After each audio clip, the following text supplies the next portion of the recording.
நீங்க இந்த பாட்டி கூட இருந்துக்கிறியா? பாட்டி, மாமா எல்லாரும் உன்னை நல்லா பாத்துப்பாங்க. நாங்களும் அடிக்கடி வந்து பாத்துப்போம். சரி ஆன்ட்டி, நான் இங்க இருக்கேன். எவ்வளவு நாள் வேணாலும் இருக்கட்டும் மாப்ள. நம்ம வீட்டு பையன் மாதிரி நான் பாத்துக்கிறேன். ஏங்க, எனக்கு அந்த ஸ்கூல் மேனேஜர நல்லா தெரியுங்க.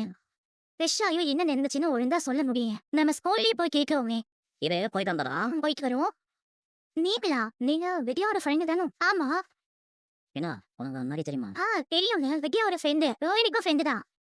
ஏன் நீங்க சொல்ற மாதிரி இப்பெல்லாம் உன்னை அவன் கூட்ட முடியாதுங்க. அவன் இந்த ஸ்கூல்ல நடந்த விஷயத்துல பயந்து போயிருக்கிறான். இங்க என்ன நடந்துச்சு, அவன் ஏன் ஓடி வந்தான், இதெல்லாம் விசாரிக்கலாம் தான் நான் 2 பேரும் இங்க வந்தோம். நீங்க முதல்ல அவனை கூட்டிட்டு வாங்க.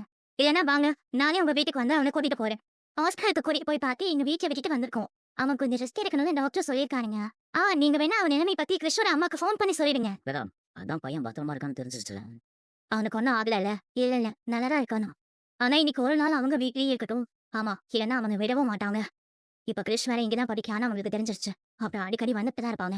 இல்லைங்க, இளநீ வரதான் ட்ரை பண்ணாங்க. ஆனா அந்த வெயில மாட்டிக்கிட்டாங்க. என்ன சொல்லிட்டு இருக்கீங்க? பையனோட வேக வைக்குமா, தூக்கி போட்டு வர வேண்டியதா? சரி, இப்ப கிறிஷோட அம்மா வரேன்னு சொல்லியிருக்காங்க இல்லையா? அவங்க லீவ் கேட்டிருக்காங்க. கிடைச்ச உடனே வரேன்னு தான் சொல்லியிருக்காங்க. இனி கிறிஷ் அம்மா உங்களுக்கு எப்படி தெரியும்? காலேஜ் ஜாயின் பண்ணதுல இருந்து. ஏன் அவங்க பாட்டி போடாம உண்மைய பாடினு போட்டிருக்காங்க? அது கல்யாணியோட அம்மாக்கு உடம்பு சரியில்லையா? அவங்களாலையும் பாத்துக்க முடியல. அதான். ஆனா அந்த கார்டியன் பொண்ணு திடீர்ஸா மறுபடியும் கொண்டு போய் அந்த மோடி ஸ்கூல்ல ஒரு சொல்றாங்க. அதான் அவங்க ஃப்ரெண்டு மூலியமா சொல்லியிருக்காங்க. அதான் பிரச்சனை. இல்லைன்னா அவன் அம்மா இங்க வரணும்பா.